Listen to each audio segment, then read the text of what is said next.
શ્રી ગણેશાય નમઃ. આપણે પેલા મંગલાષ્ટકની વાત કરી. આજે મંગલાષ્ટકના શ્લોક બીજો શ્લોક.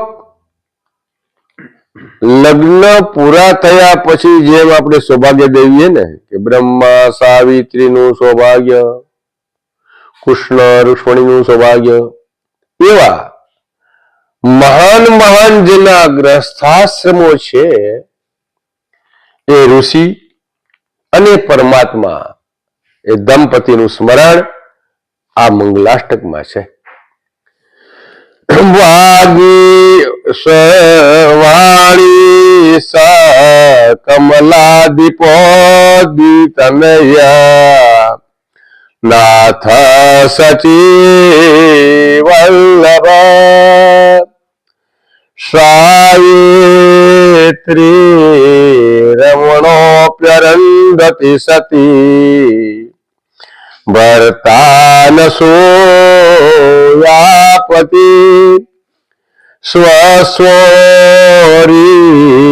કૃત કાર્ય સાધન પરા દાંપત્ય ધર્મ દુરા તે સર્વે વધુવરેષ્ઠ ફલદા કુર્વન્તુ મંગલમ. આમાં સૌથી પહેલા વાણીના દેવ સત્યમ બ્રુયાત પ્રિયમ બ્રુયાત. તમે ગમે એટલું કાર્ય સરસ કરો, સત્ય અને પ્રિય લાગે એવું બોલું. વાગીસા કમલાધિપ.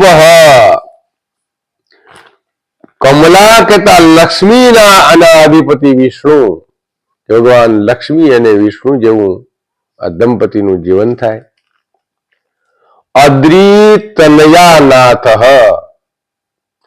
પાર્વતીપતિ શંકર, આ બંનેના જેવું દંપત્ય બને. સચિવલ્લભ, સચી અને ઇન્દ્રનું જેવું દાંપત્ય બને. સાવિત્રી રમણો અને વળી સાવિત્રી અને બ્રહ્મા જેવું આનું દંપત્ય જીવન સુખી થાય. હવે ઋષિઓ આવ્યા. અરુંધતી સતી ભરતા. સતી એવા અરુંધતી અને વશિષ્ઠ જેવું ગ્રસ્થાશ્રમ બને. અનુસૂયાપતિ, અનસૂયા અને એના પતિ અત્રિ જેવું ગ્રસ્થાશ્રમ ધન્ય બને. અનસૂયાની પરીક્ષા કરવા માટે લક્ષ્મીજી, પાર્વતીજી અને બ્રહ્માણીજી ગયા હતા અને પોતાના પાતિવ્રતના તપથી તે હારી ગયા. પોતાના પતિની જોઈ શક્યા નતા અને તેના આશીર્વાદથી દુર્વાસા, દત્ત અને ચંદ્રનો જન્મ થયો. એવા ધર્મની દોરાને ધારણ કરનારા સ્વસ્વરીકૃત કાર્ય સાધન પતા, પોતપોતાના આ ધર્મ કાર્યમાં, તપના કાર્યમાં, ગ્રસ્થાશ્રમના કાર્યમાં તત્પર. દાંપત્ય ધર્મોધુરા અને દાંપત્યની ધર્મ જીવન સાથે ધર્મની ધુરાઓને ધારણ કરનારા ધુરંધર એવા દેવો અને ઋષિઓ.